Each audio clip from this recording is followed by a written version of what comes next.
Salam dan selamat pagi saudara, Anda kembali bersama saya Sutami dalam program lingkungan persembahan KBR 68H Bumi Kita. Di kesempatan Kamis 6 Desember ini, saudara, kita akan berbincang soal pendidikan untuk pembangunan berkelanjutan. Ini adalah kerjasama KBR 68H dengan Satgas Red Plus. Saudara, tanah longsor dan banjir adalah sejumlah peristiwa atau bencana yang pernah terjadi di Indonesia. Bencana tersebut tentunya bukan sekadar peristiwa alam biasa, ada faktor kesalahan manusia di sana.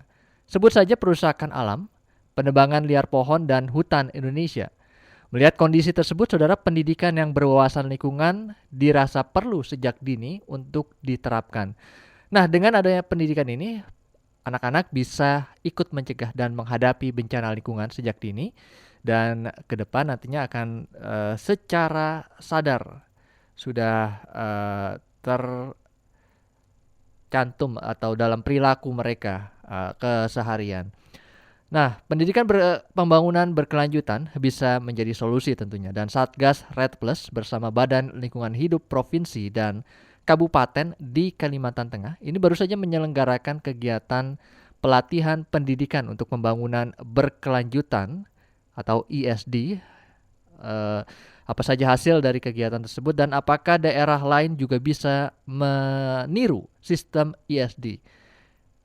Education for Sustainable Development mungkin ya. Kita akan bahas hal tersebut saudara lewat diskusi ini. Nanti kita akan berbincang dengan Mbak Aulia Wiyasih dari Satgas Red Plus dan juga para siswa yaitu Fiska, murid penerima pendidikan pembangunan berkelanjutan, dan juga Joko, ini murid penerima pendidikan untuk pembangunan berkelanjutan. Keduanya ada di Kalimantan Tengah. Nah, kita akan segera bergabung dengan Mbak Aulia Wijiasih dari Satgas Red Plus. Kita sapa dulu Mbak Aulia, selamat pagi. Pagi, Pak Sutami, apa kabar? Baik, Ibu. Semangat sekali nih pagi ini ya. Semangat dong, harus. Nah, ngomong-ngomong soal pendidikan untuk berkelanjutan atau ESD, ini kalau nggak salah Education for Sustainable Development, betul ya? Ya. Pendidikan untuk pembangunan berkelanjutan, Bapak. Betul. Nah, apa itu? Barang apa Ya, ini? barang apa? Iya, mungkin sepertinya baru, tapi sebetulnya itu eh, kalau kita pernah dengar CBSA, cara belajar siswa Siswa aktif. aktif, ya. Itu mirip-mirip seperti itu. Terus tahun keberapa kita dengar, tahun 94 kita dengar PAIKEM, 2000-an kita dengar PAIKEM. Pembelajaran aktif, kreatif, efektif, menyenangkan, seperti itu. Sebetulnya intinya kita ingin mengajak para guru untuk melihat di sekitar mereka tuh banyak sekali sumber belajar yang bisa digali seperti itu.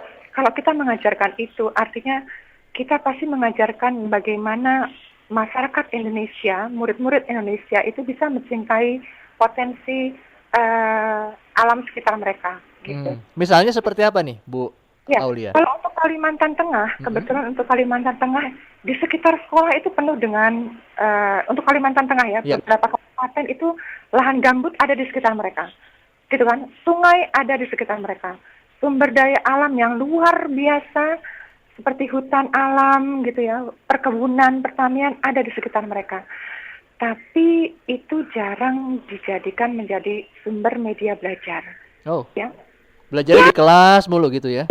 betul. Sumber belajarnya buku. Nah, Red Plus itu Satgas Red Plus ingin mengajak mereka kembali mencintai lingkungannya, melestarikan sumber daya alamnya, khususnya hutan dan lahan gambutnya. Nah, ini Gitu. apakah memang saya mengira-ngira nih karena belajar di kelas mulu dengerin guru mendongeng, jadi mereka abai terhadap lingkungan. Abai terhadap lingkungan dan tidak mencintai lingkungan karena mereka seperti merasa sudah biasa. Kalau Anda berada di dekat teman-teman, Anda kan sudah merasa biasa ya. Ya. Merasa tidak perlu lagi, selamat pagi, apa kabar, bagaimana harimu, sehatkah dirimu, bagaimana tanganmu, bagaimana matamu.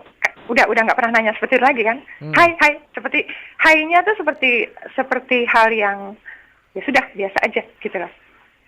Nggak punya sense bahwa itu tulus dan nah kita berharap kalau kita mengenal lagi, halo, apa kabar, bagaimana harimu, anakmu bagaimana, gimana, makanmu sehat kah?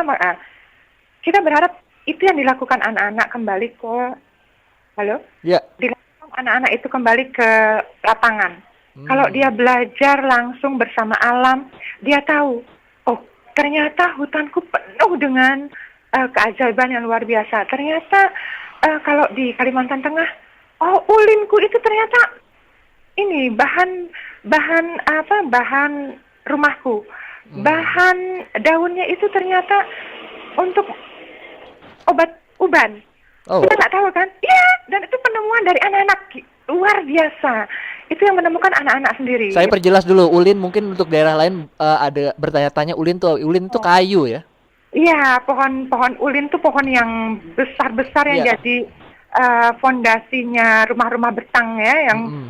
yang tingginya bisa bermeter-meter seperti itu, gitu. Dan itu ditemukan. Jadi kalau kita mencintai mereka, kita akan mencintai juga apa yang ada. Kita bisa mengetahui apa yang mereka punyai pohon itu ya. Oh, manfaat satu pohon itu ternyata untuk masker, untuk pupur, yang khasiatnya nggak kalah luar biasa dibandingkan masker-masker buatannya luar negeri, gitu loh. Gak kalah khasiat dan murah meriah karena Iya, tinggal diambil.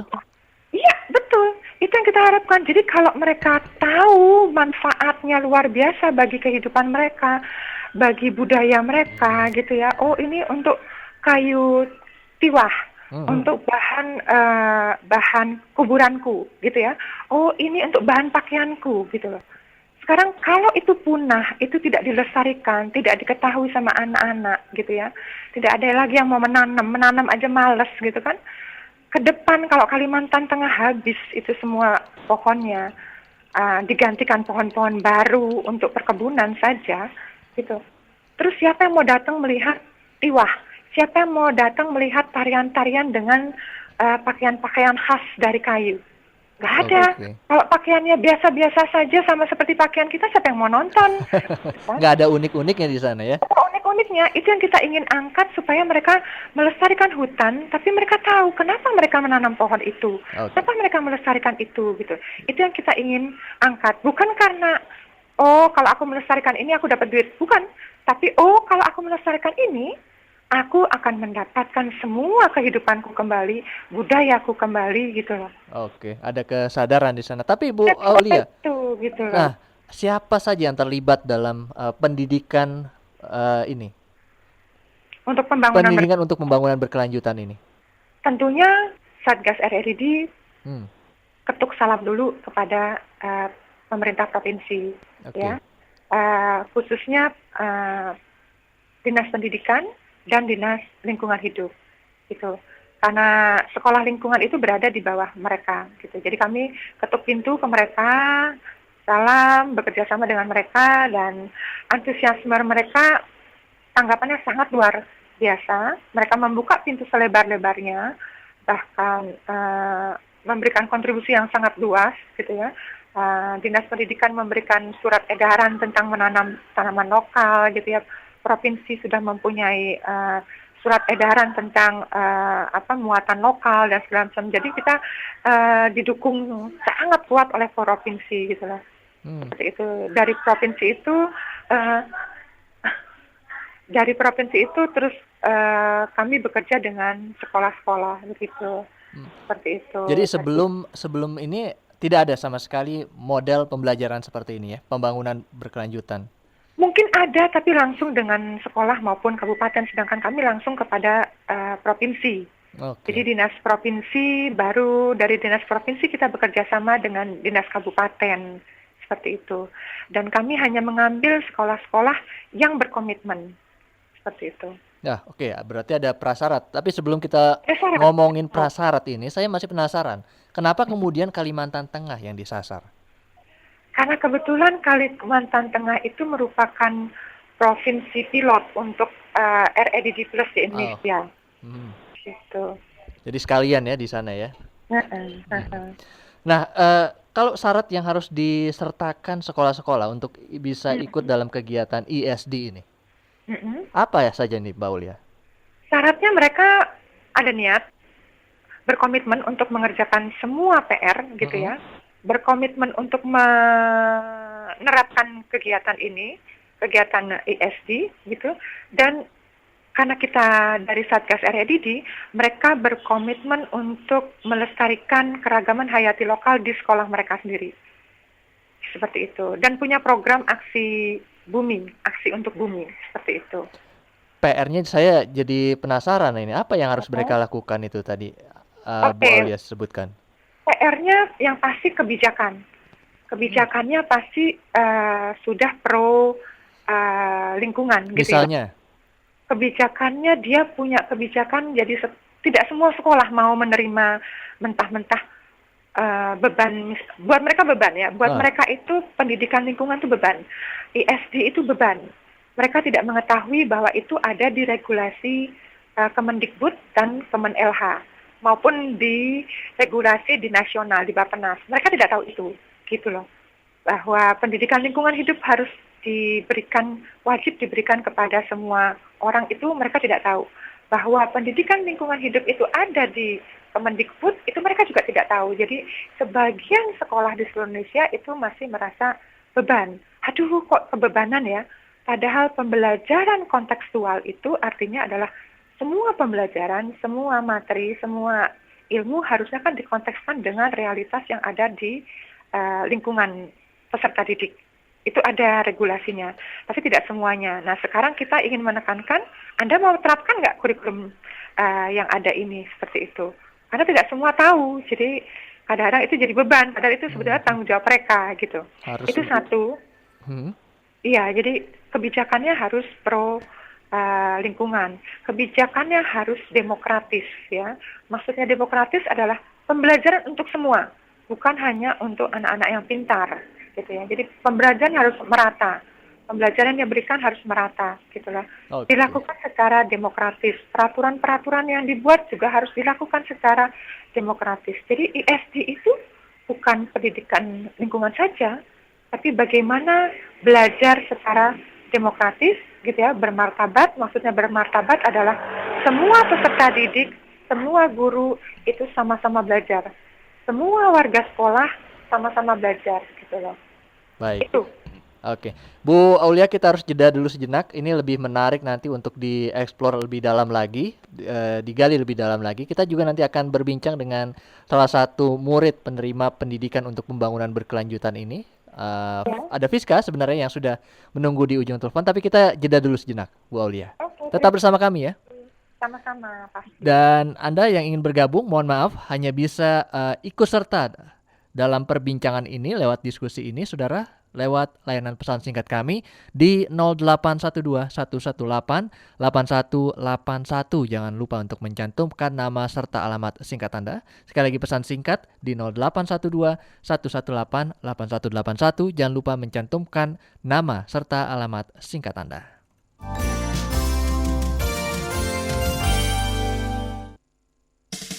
Saya Heru Saputra, pimpinan Radio Naracingga Rengat. Saya Rubianto, Direktur Radio Merapi Indah Magelang. Saya Ade Mawarni, selaku General Manager Radio Sonya FM Medan.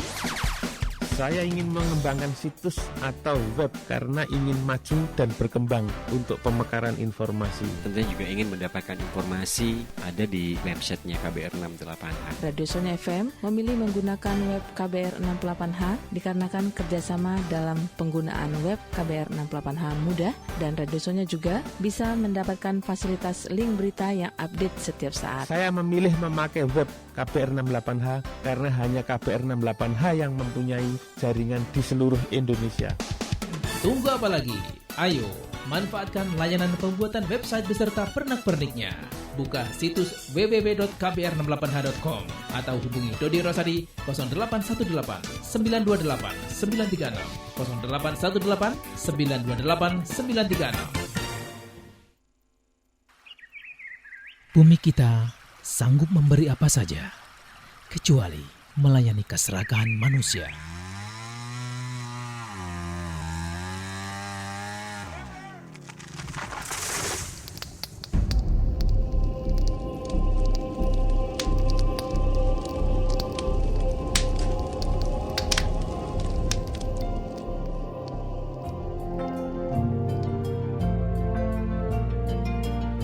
Obrolan Bumi Kita mengajak kita semua untuk terus merawat bumi seisinya.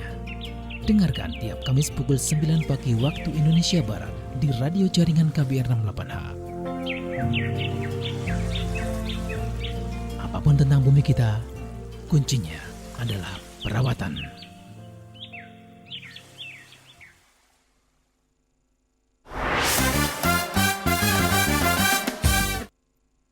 Anda masih bersama saya Sutami, saudara, dalam program Lingkungan KBR 68H Bumi Kita. Dan di kesempatan Kamis 6 Desember ini, kita masih membahas soal pendidikan untuk pembangunan berkelanjutan. Narasumber kita adalah Mbak Aulia Wijiasi dari Satgas REDD+, dan ada Fiska di ujung telepon. Ini adalah murid penerima pendidikan untuk pembangunan berkelanjutan. Mbak Aulia masih bersama kita ya?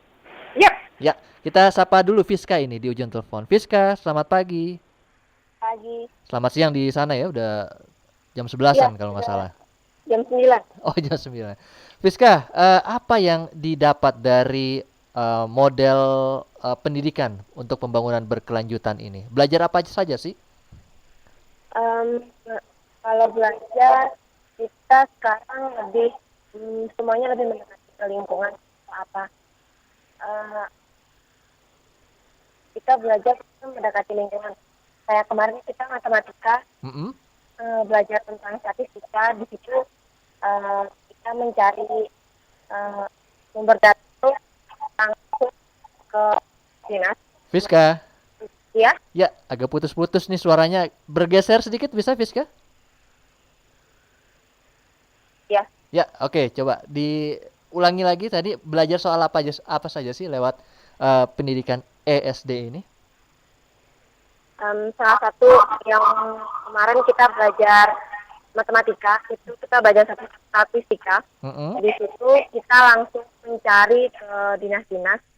Kita langsung mengetahui, halo? Ya, silakan. Oh ya, kita langsung mengetahui berapa banyak jumlah kebakaran hutan selama 1 tahun ini. Kemudian kita bentuk dalam statistika. Berarti itu salah satu contohnya. Jadi kalau sebelum sekolah kami belajar RED+ itu, kita jarang sekali yang namanya langsung menuju sumber data. Kita hanya belajar di kelas saja. Jadi cuma 1 tambah 1 sama dengan 2, 3 kali 3 sama dengan 9 gitu ya. Kalau sekarang dipadukan sama data-data soal yang terkait dengan lingkungan gitu, Fiska ya? Iya. Hasilnya apa, Fiska, kemarin? Berapa setahun kebakaran hutan itu terjadi? Karena kemarin itu dinas yang menangani kebakaran hutan itu memang baru dibangun pada pertengahan 2012 ini. Jadi kita baru menemui sekitar untuk di Kabupaten Kapuas itu kalau nggak salah 10-15 kebakaran. 10-15 kebakaran ya, dalam setengah tahun? Iya. Karena dinasnya baru berdiri sekitar 6 bulan. Nah, selain itu apa lagi? Itu dalam matematika seperti itu. Kalau dalam mata pelajaran lain? Kalau dalam mata pelajaran lain, untuk dalam mata pelajaran lain kita ada belajar di biologi itu. Kan kita ada yang namanya pelajaran daur ulang kalau nggak salah. Di situ kita waktu kelas 1 kemarin itu pada saat akhir semester kita ditugaskan guru untuk membuat kerajinan-kerajinan tangan dari bahan-bahan bekas yang masih bisa digunakan. Jadi bahan-bahan bekas itu nggak dibuang, tidak mencemari lingkungan, tapi malah bisa kita gunakan, kita kreasikan, jadi kita bisa pajang di ruang kreasi yang ada di sekolah kita, di sekolah kami. Oh gitu. Jadi ya. Ini artinya ketika belajar ini jadi lebih sering berada di luar ruangan kelas gitu ya, Fiska ya? Kalau lebih sering berada di luar kelas, enggak, setengah-setengah lah. Kita tetap belajar di kelas, tetap serius, tapi juga kita tetap keluar kelas juga untuk supaya istilahnya enggak bosan, terus mencari informasi yang jauh lebih banyak, lebih banyak bisa kita dapatkan di luar lingkungan kelas. Lebih asik mana, Fiska? Jujur, kalau sebenarnya lebih asik didengerin di ruangan kelas karena lebih enak aja gitu loh. Karena kan kalau di kelas cenderungnya itu duduk Dengerin terus gitu mengapakan ya. tulis dengerin guru gitu aja. Kalau ini lebih bervariasi gitu ya. Jadi Iya. lebih enak ada sistem baru ini ya dengan sistem ESD ini ya. Mm-mm. Oke. Fiska jangan kemana-mana dulu, kita sapa kembali Mbak Aulia. Mbak Aulia, Yap. modelnya harus seperti itu Mbak Aulia. Seperti yang Ya. diceritakan Fiska tadi Tapi ya. sebetulnya Fiska belum cerita bahwa dari statistik kebakaran hutan itu bukan hanya kebakaran hutan yang didapat, tapi berapa kerugiannya, Oke. kan gitu ya. Ini sebenarnya bukan belum cerita, cuma ditahan aja buat nanti Mbak Aulia. Silakan. Dia belum ceritakan lebih lanjut tentang itu, baru statistik kebakaran. Ya. Terus ada lagi statistik tentang berapa keragaman hayati yang hilang, berapa kerugian keuangan yang hilang. Jadi mereka berpikir bukan dari satu bidang studi lagi, matematika. Mereka sudah berpikir holistik, bicara tentang matematika, tapi juga bicara tentang kerugian ekonomi, bicara tentang kerugian lingkungan yang mereka dapat. Belum Biologi juga kehilangan beberapa varietas gitu ya. Iya, artinya itu kan yang diinginkan oleh kurikulum nasional yang sekarang ini, Ya, belajar multidisiplin ya. Yes, multidisiplin, dan itu kita ajarkan gitu loh. Sebetulnya ini bukan dari kurikulum baru, tapi ini dari kurikulum lama. Kurikulum lamanya memang sudah seperti itu gitu loh. Cuman implementasi di lapangannya tidak sampai demikian karena pelatihan-pelatihan tidak didapatkan dari sejak dini. Kita mengakselerasinya, Satgas REDD Plus mengakselerasi kurikulum itu ke lapangan, dan sebetulnya itu yang memang diinginkan oleh kurikulum Indonesia gitu. Semua negara juga seperti itu, belajar bukan dari buku, tapi mari kita belajar dari sekitar. Di sekitar itu kita bisa mendapatkan apa saja gitu loh. Dengan satu lahan gambut, kebakaran hutan, kita bisa bicara kerugian negara, bisa bicara perubahan iklim dan segala macam. Ya. Gitu loh. Dari matematika loh ya, dari hanya pembelajaran matematika mereka hipotesakan gitu ya, mereka simpulkan dari statistik itu mereka bisa baca, oh statistik kebakaran seperti ini, statistik kerugian seperti ini, statistik kehilangan varietas seperti ini ya. Jadi mereka bisa lihat, wah ternyata gitu. Dari gambar statistik saja loh, mereka sudah bisa menceritakan banyak hal tentang lingkungan mereka gitu loh. Oke, coba kita tanyakan Fiska. Fiska. Iya. Ya, berapa coba kerugian yang diderita ketika terjadi kebakaran? Tadi berapa? 10 sampai 15 ya? Kali ya? Ya, itu kalau nggak salah. Berapa itu besar kerugian yang diderita akibat kebakaran-kebakaran itu? Besar kerugian untuk material kemarin 500 juta lebih. 500 juta rupiah lebih ya? Itu baru di Kabupaten Kapuas? Iya, baru di Kabupaten Kapuas. Kalau secara kehilangan varietas diketahui juga itu? Ada beberapa spesies tanaman yang hilang ya, akibat dari kebakaran itu sendiri. Oke.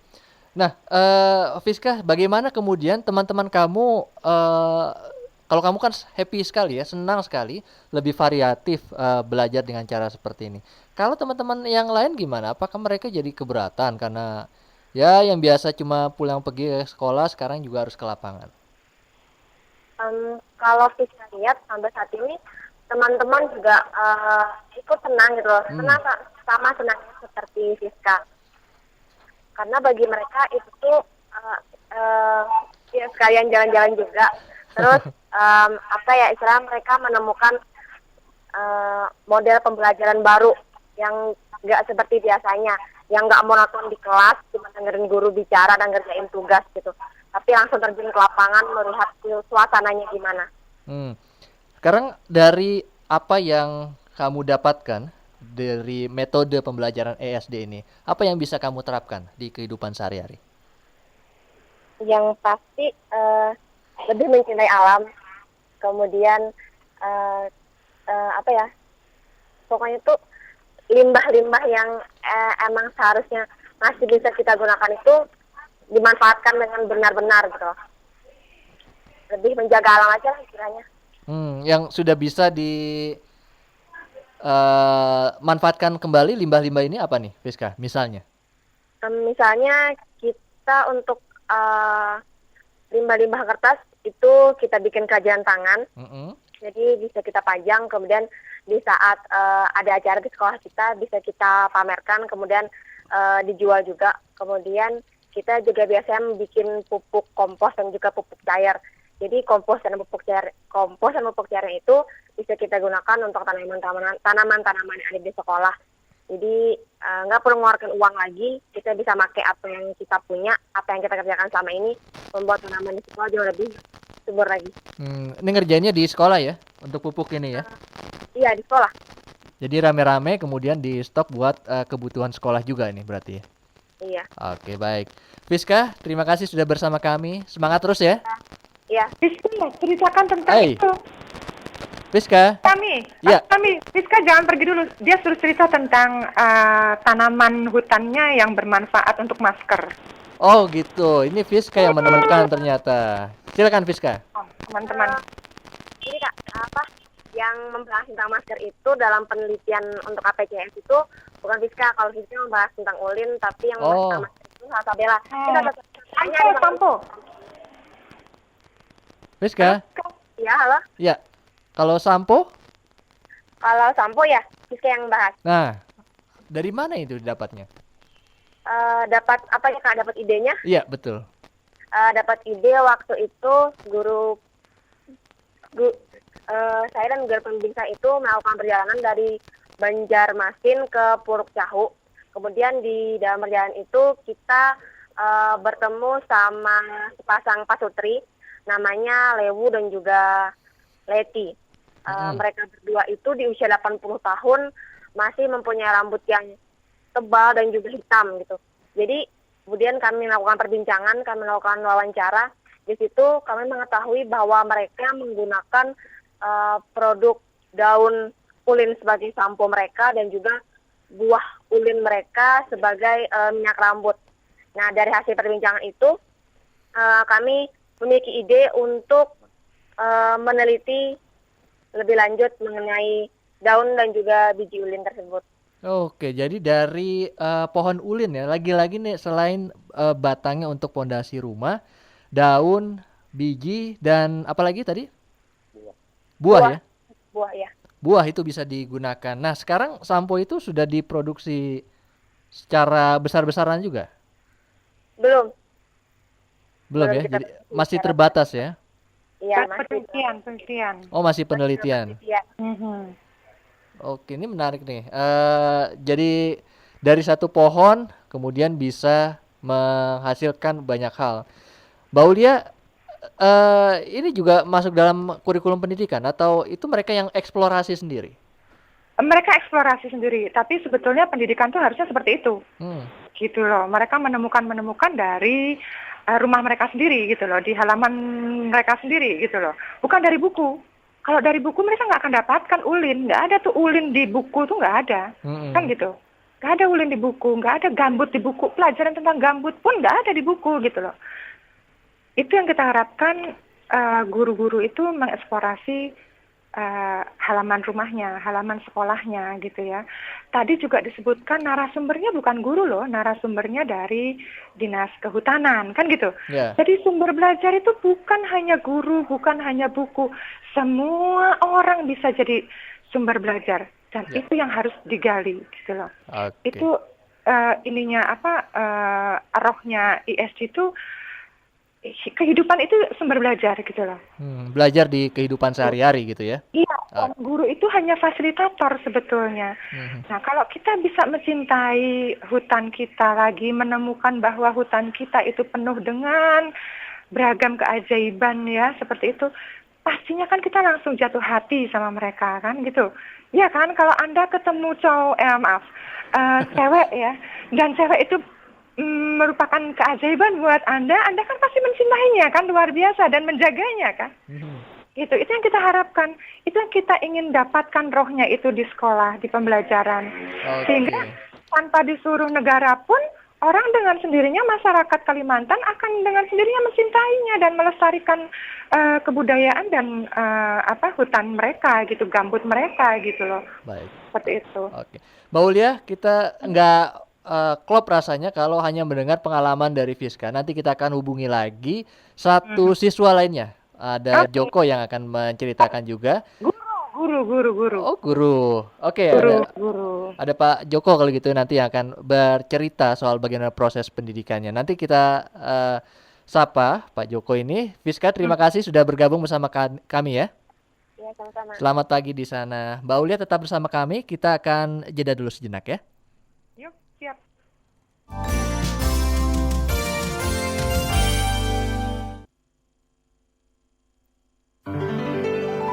Dalam upaya menciptakan profesionalisme jurnalis radio, KBR 68H menghimbau kepada semua pihak, mohon untuk tidak memberikan uang, barang atau fasilitas lain kepada jurnalis dan kontributor KBR 68H yang sedang meliput berita.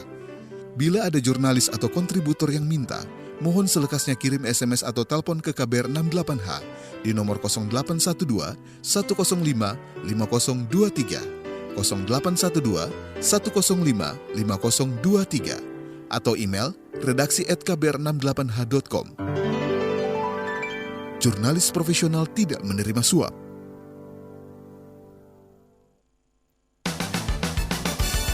Kalau mau Papua maju, ya infrastrukturnya harus diperbaiki. Perusahaan pertambangan yang nantinya beroperasi di Maluku Utara ini, daerah harus mendapat saham.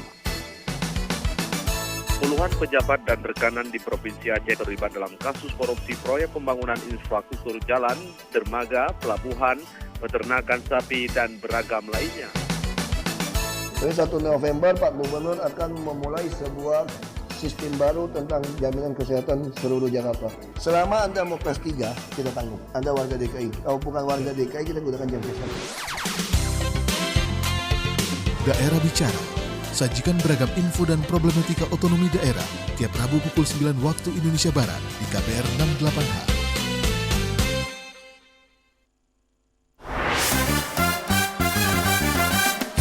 Anda masih menyimak program Bumi Kita, saudara, dari KBR 68H bersama saya Sutami, dan kita masih membahas soal pendidikan untuk pembangunan berkelanjutan atau ISD. Ini adalah kerjasama KBR 68H dengan Satgas REDD+. Kita bersama dengan Ibu Aulia Wijiasi dari Satgas REDD+, dan nanti akan bersama juga narasumber kita lainnya, Pak Joko, seorang guru di Kalimantan Tengah sana. Tapi sebelumnya, Mbak Aulia, ada banyak pesan singkat yang sudah masuk, tampaknya harus direspon dulu. Dari Ana di Pontianak, konsep sekolah bumi seperti apa sih? Lalu Pak Firman di Jakarta, apakah ini hanya untuk sekolah alam atau bagaimana? Dari Sambas, Novi, apa Satgas REDD Plus juga membantu sekolah-sekolah di Sambas? 3 dulu, nanti kebanyakan bingung nih jawabnya. Halo? Ya, silakan Mbak Aulia. Ya, konsep sekolah bumi itu untuk sekolah manapun sebetulnya. Jadi sekolah yang udah ada tinggal dimasukin aja kayak kurikulum atau bahan gitu ya? Iya, sebetulnya sekolah Sobat Bumi itu ingin menjadikan sekolah itu ya sekolah Indonesia yang benar, sekolah dengan tujuan pendidikan nasional yang benar gitu loh. Karena selama ini kalau saya bilang Bapak Ibu tolong jalankan ya kegiatan-kegiatan ISD ini gitu ya. Bang, aduh Bu, kalau kita menjalankan kegiatan Ibu sama aja kita nggak menyelesaikan kurikulum. Katanya kurikulumnya mana? Ya berarti kita nggak bisa menyelesaikan kurikulum UN gitu kan? Iya. Padahal yang kita minta itu adalah semua penerapan regulasi kurikulum nasional.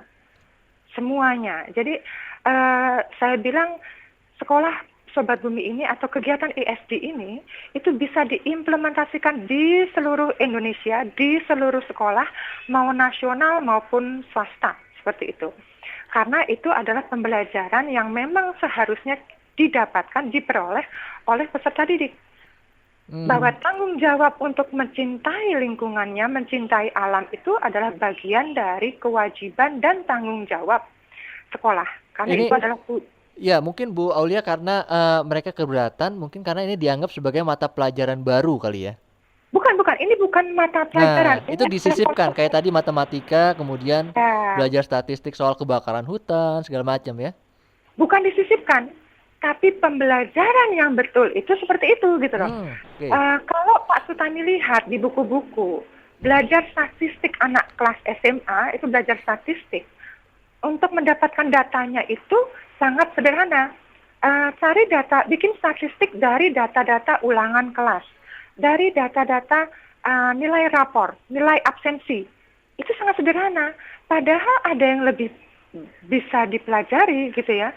Itu tadi saya bilang statistik tentang kebakaran hutan, statistik tentang lahan, fungsi lahan yang berubah gitu, statistik tentang kependudukan, statistik tentang konsumsi listrik, statistik tentang konsumsi air, statistik itu kan begitu dideretkan statistiknya sudah bisa jadi cerita tentang lingkungan hidup, bukan?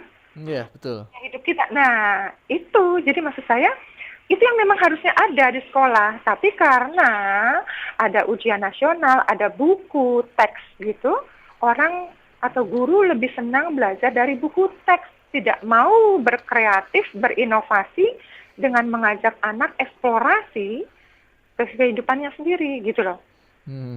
Jadi itu sebetulnya pembelajaran yang betul yang kita laksanakan itu, ISD itu gitu loh.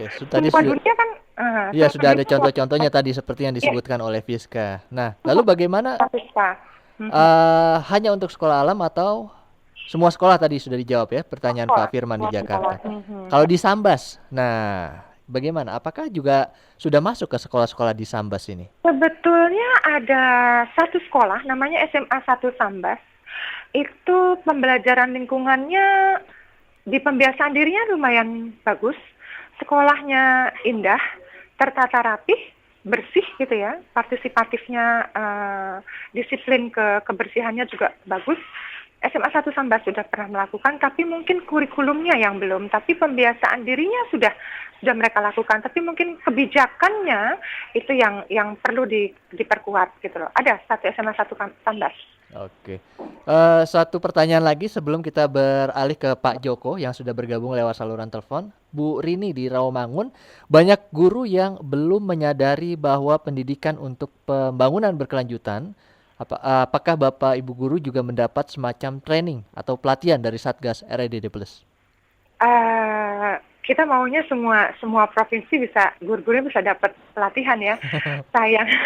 Sayangnya karena pilot provinsinya itu cuman Kalimantan Tengah, jadi kami dan ini kan persiapan kelembagaan Satgas REDD hanya sampai Desember gitu. Jadi kami mencoba kalau dari Provinsi Kalteng ini berhasil bukan mulai dari grassroots, tapi kerjasamanya adalah peningkatan kelembagaannya, peningkatan kesadarannya itu dari tingkat provinsi dan kabupaten, sekolah tinggal terangkat dengan sendirinya gitu. Jadi kalau provinsinya sudah care dengan itu, kabupatennya sudah antusias dengan itu, sekolahnya antusias, dukungan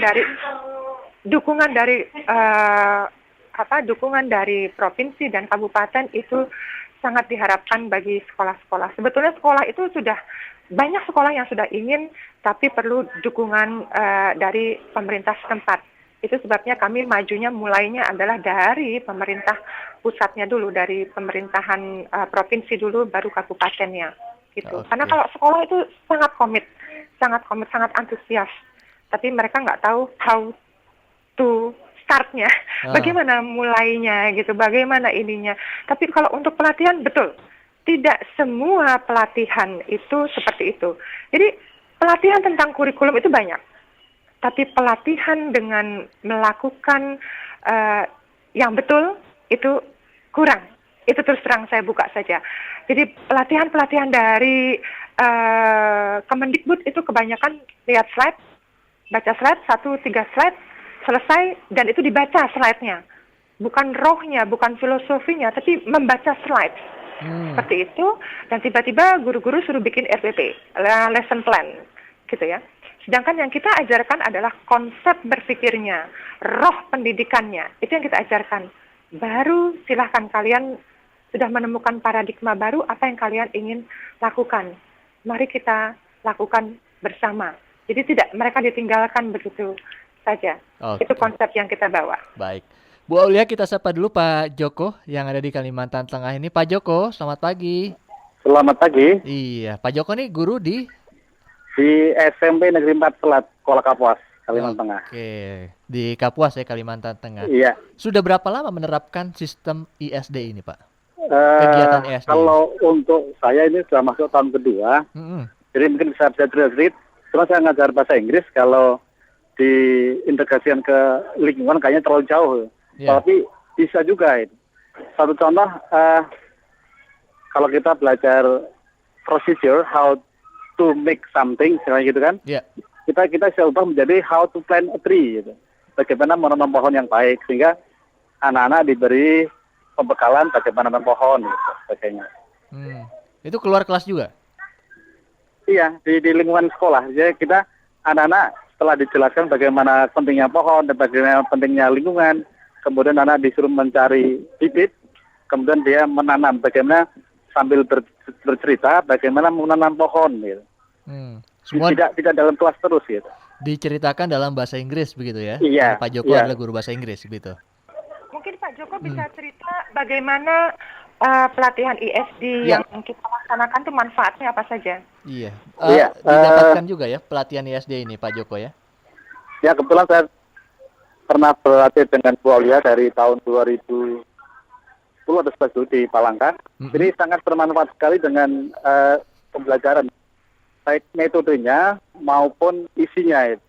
Karena selama ini pembelajaran kebanyakan itu konvensional. Setelah ada pelatihan dengan cara ISD, itu bisa diterapkan ke semua mata pelajaran. Jadi sangat bermanfaat sekali untuk semua mata pelajaran, bukan cuma pelajaran yang ada hubungannya dengan lingkungan, misalnya IPA dan sebagainya. Ya, sambil diingat-ingat karena sudah 2 tahun lalu tampaknya pelatihan ISD ini Pak Joko, apa waktu itu yang diajarkan di pelatihan itu Pak Joko untuk para guru ini? Pelajaran holistik, itu mengintegrasikan semua mata pelajaran ke lingkungan. Satu contoh, kalau di Kapuas ini kan ada lahan gambut. Dari lahan gambut itu kita bisa belajar IPA, misalnya tentang ekosistemnya, ekologinya. Kemudian kita bisa belajar sosial tentang kehidupan yang ada di sekitar lahan gambut. Kemudian kalau bahasa Indonesia kita bercerita tentang lahan gambut. Kemudian kalau bahasa Inggris saya juga ceritakan selain menanam pohon, bagaimana bercerita ketika kita survei ke lapangan, ke lahan gambut, kemudian cerita kembali dalam bentuk recontact. Jadi sangat banyak sekali manfaatnya dan kita mulai menerapkan itu di SMP 4 Selat ini. Oke, jadi pelajarannya untuk para guru pelatihannya juga multidisiplin ya Pak Joko? Iya, jadi semua guru itu akhirnya mempunyai satu tema untuk dibahas hampir semua mata pelajaran itu. Jadi akan membantu siswa untuk memahami tema itu, karena temanya satu dibahas oleh beberapa mata pelajaran, saling berkaitan. Ya, ini kan bisa dibilang barang baru juga, model baru juga untuk dalam mengajar. Nah, sebenarnya bagaimana sambutan para guru waktu itu, Pak Joko? Antusias, karena kami sudah berusaha untuk menerapkan itu semuanya, karena kami mencari betul tentang pentingnya ISD ini, tentang kelangsungan kehidupan yang ada di Kalimantan Tengah ini khususnya nih. Jadi cukup antusias. Kalau menerapkannya bagaimana, Pak Joko? Sulit nggak? Awal-awalnya memang sulit, untuk ada terkendala, pasti ada sesuatu yang baru, pasti ada kendalanya. Tapi kalau kita mau berusaha, saya yakin bisa, karena memang ketika awal-awalnya, Pak ini nggak mungkin bisa diikutkan diintegrasi ke lingkungan. Tapi setelah dikasih pemahaman, dicoba, akhirnya menyadari bisa semua.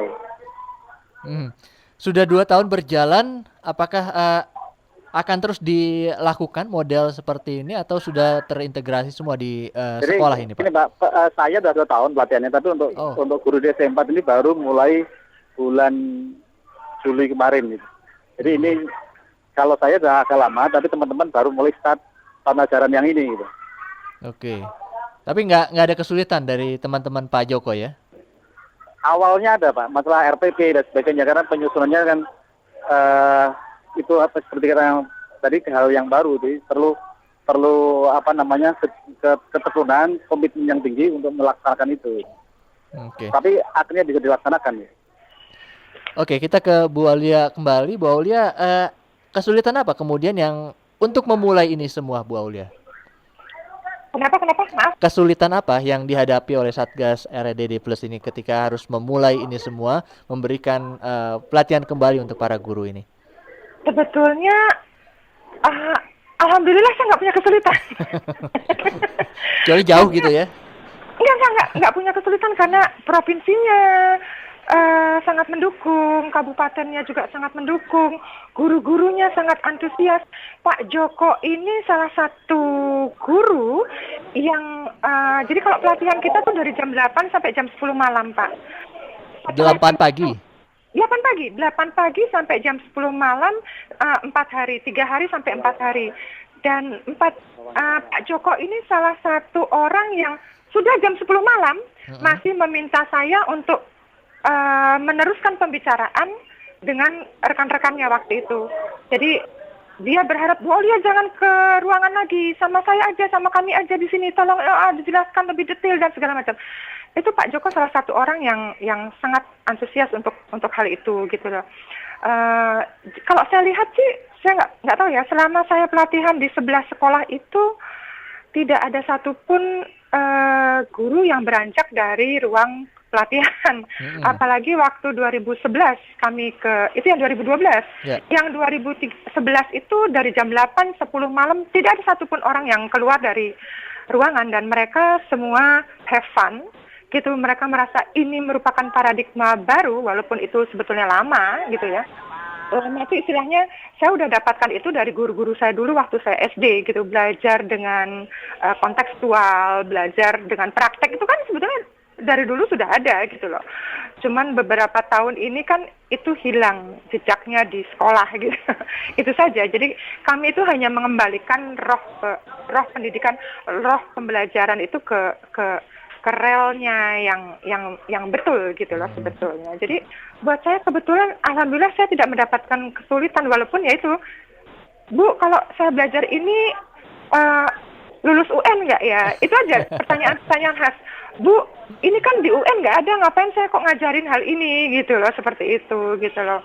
Dan ternyata alhamdulillah pembelajaran yang kami berikan ini persis seperti yang diminta oleh Kemendikbud sekarang kan, ribut-ribut kurikulum sekarang ini gitu. Jadi buat saya itu sebetulnya anugerah buat kami, anugerah buat para guru, tidak bingung-bingung lagi.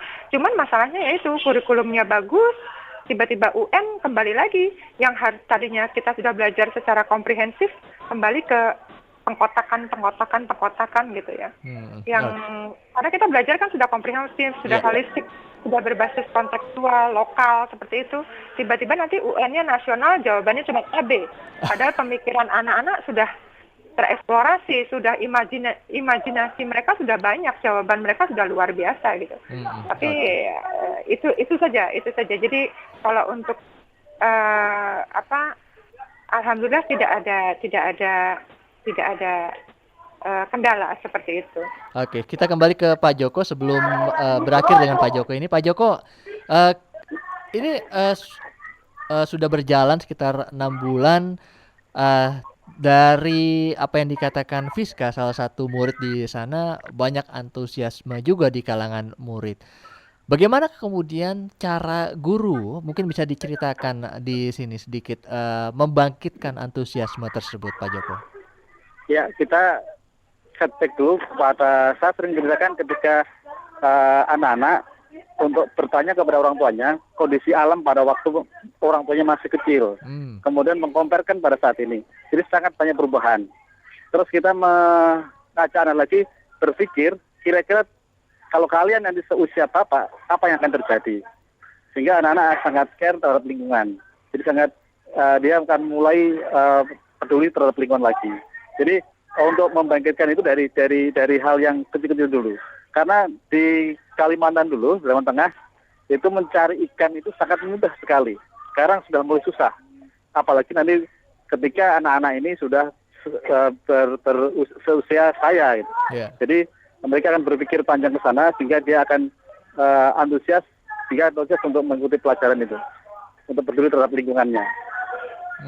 Kalau guru-gurunya sendiri untuk membangkitkan antusiasme waktu itu sampai belajar sampai jam 10 malam nggak mau bubar, itu ceritanya bagaimana Pak Joko? Ya, karena Karena itu setelah kami menyadari, lihat penjelasan dari Pak Aulia dari film-film yang ditontonkan dan sebagainya, saya jadi antusias untuk mengetahui yang lebih detail itu. Karena kebetulan saya basicnya juga orang pramuka, jadi sangat dekat dengan alam, sehingga apa yang setelah saya lakukan selama ini itu sangat merugikan alam. Jadi kami akan waktu itu kami ingin mengetahui secara mendasar tentang perubahan alam dan apa yang menyebabkannya. Sehingga kami ingin menyampaikan itu kepada murid-murid kami, sehingga nantinya murid juga akan berpola hidup sama untuk menjaga alam ini. Oke. Pak Joko, tadi disebutkan oleh Fiska, dia sudah menemukan sampo ya kalau nggak salah dari kayu ulin. Lalu ada beberapa temannya juga yang menemukan hal serupa dari alam sekitar mereka. Itu didorong juga oleh guru untuk mereka berkreativitas seperti itu. Iya, terus bimbingan dari guru itu. Kebetulan itu yang itu bukan anak SMP, bukan menurut saya itu dari SMA 2 itu.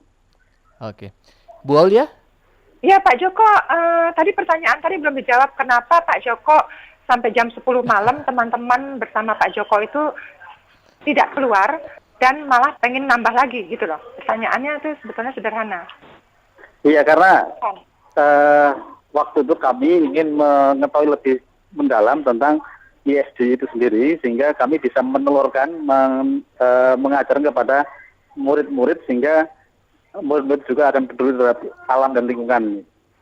Apakah metodologinya berbeda dari pelatihan-pelatihan sebelumnya? Pelatihan-pelatihan orang lain? Tadi saya sebutkan bahwa sangat atraktif, sangat menyenangkan, sehingga tidak ada bosan-bosannya. Kita selalu mengikuti pelatihan yang dilakukan oleh Bu Aulia yang bersama RID Plus ini. Ada film-film yang diputar juga tadi ya untuk memberikan contoh-contoh ya Pak Joko ya. Iya. Oke, baik. Pak Joko? Bukan hanya film Pak Sutami. Sebetulnya bukan hanya film. Kami itu lebih kepada pembelajarannya itu menggunakan metodologi yang beragam, ada bermain peran, ada studi lapangan, jadi ada diskusi, debat dan segala macam. Jadi itu memang kerja kelompok, ada permainan-permainan yang harus mereka buat, sehingga bukan drama. Itu yang berbeda dari pelatihan-pelatihan yang dilakukan oleh teman-teman pemerintahan gitu loh. Baik kalau gitu. Bu Aulia, kita harus jeda dulu sejenak. Lagi-lagi, dan Pak Joko terima kasih sudah bersama kami ya. Selamat pagi Pak Joko. Selamat pagi. Dan Anda yang ingin bergabung silakan di maksud kami di layanan pesan singkat 0812 118 8181. Jangan lupa mencantumkan nama serta alamat singkat Anda.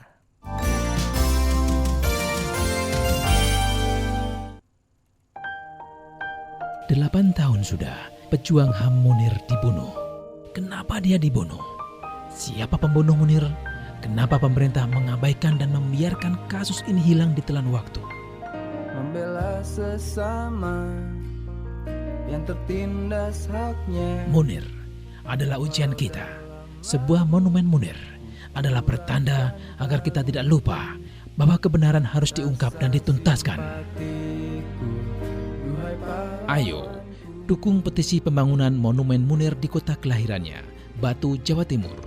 Buka situs www.change.org/monumen Munir atau klik www.kbr68h.com. Lantas sematkan tanda dukungan di dalamnya. Petisi akan diajukan ke Wali Kota Batu setelah mencapai 5.000 dukungan. Munir, hidup dalam jiwa kita yang dahaga akan kebenaran. Asasi manusia di Indonesia.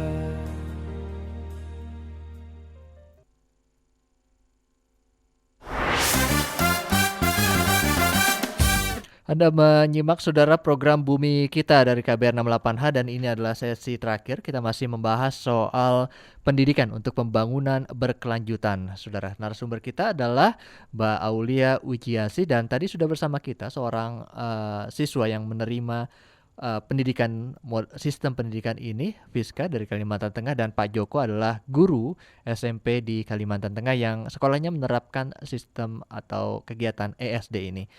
Mbak Aulia, ada beberapa pesan singkat lagi nih yang masuk dari Bahtiar di Sanggau, Kalimantan Barat.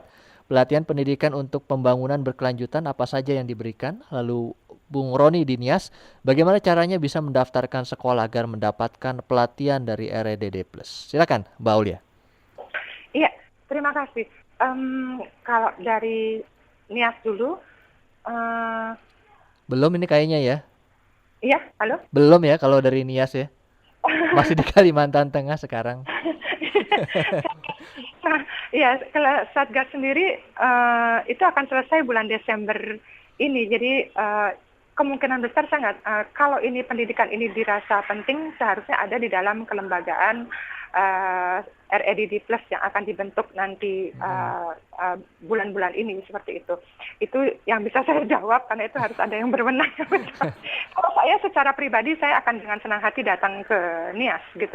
Kalau mereka ingin. Jadi kami secara pribadi dengan senang hati datang ke sekolah-sekolah yang komit gitu ya. Atau kalau mereka juga ingin menjadi sekolah Sobat Bumi, silahkan bisa buka juga sekolah sobatbumi.com atau sobatbumi.org, maaf. sobatbumi.org seperti itu, bisa dilihat seperti itu. Tadi yang dari Sanggau Kalimantan Barat, Pak Bahtiar. Pelatihan pendidikan untuk pembangunan berkelanjutan apa saja yang diberikan ini? Apa saja? Iya. Kalau ini guru atau bukan nih? Tidak disebutkan, tapi mungkin kalau pelatihan ya guru berarti nih Pak Bahtiar ya. Kalau dia guru, dia bisa baca draft kurikulum yang baru, itu mirip sekali. Semua yang diminta di draft kurikulum baru ini, itulah yang kita berikan kepada Bapak Ibu pelatihannya. Saya nggak tahu kok bisa persis sama, saya juga nggak ngerti kenapa gitu ya. Jangan-jangan nyontek ini Bu. Nggak tahu. Kurikulumnya. Nggak tahu. Jadi kami memberikan permasalahan lingkungan secara global dulu. Apa saja sih permasalahan dunia saat ini, dari permasalahan lingkungan, konflik sosial, konflik ekonomi, dan segala macam. Dari situ kita meminta kepada Bapak Ibu Guru, kira-kira dengan keadaan kondisi dunia yang seperti ini, apa sih sebetulnya diperlukan peserta didik untuk mendapatkan itu? Apa yang mereka harus pelajari gitu loh dengan situasi kondisi dunia seperti ini gitu. Dan setelah itu kita akan berikan tentang jejak ekologis, bahwa dunia ini hanya 1/4-nya loh dari bumi yang produktif. 3/4-nya tidak bisa diapa-apakan, hanya 1/4-nya. Dan 1/4-nya itu dibagi sekian miliar penduduk Indonesia. Jadi sebagai warga dunia apa yang harus kita lakukan? Itu sebabnya kita mulai dengan gaya hidup ramah lingkungan gitu ya. Gaya hidup ramah lingkungan pasti memikirkan tentang keadilan tentang ekonomi, keadilan tentang lingkungan, keadilan tentang hak, gitu, hak asasi manusia. Jadi itu kita berikan kepada mereka, kepada guru. Oh ternyata dengan kehidupannya seperti ini kita harus memberikan peningkatan minat potensi peserta didik yang bla bla bla bla. Jadi kita ajarkan tentang jejak ekologi itu, jejak apa yang harus kita ketahui. Baik, setelah gitu. itu bagaimana cara menyampaikannya. Jadi kita ajarkan juga metodologinya. Karena kalau diajarkan secara teori sama dengan P4, gitu kan? Oke. Nah, itu. Jadi metodologinya kita ajarkan juga. Baik. Penemuan-penemuan itu. Bu Aulia, sayang sekali ini menarik sebenarnya dibahas lebih lanjut lagi, tapi waktu membatasi kita, Bu Aulia. Terima kasih banyak sudah bersama kami. Terima kasih juga sama-sama sudah memberikan kesempatan kami untuk bercerita tentang ESD. Oke, baik. Kita jumpa lain waktu, Bu Aulia. Selamat pagi. Pagi.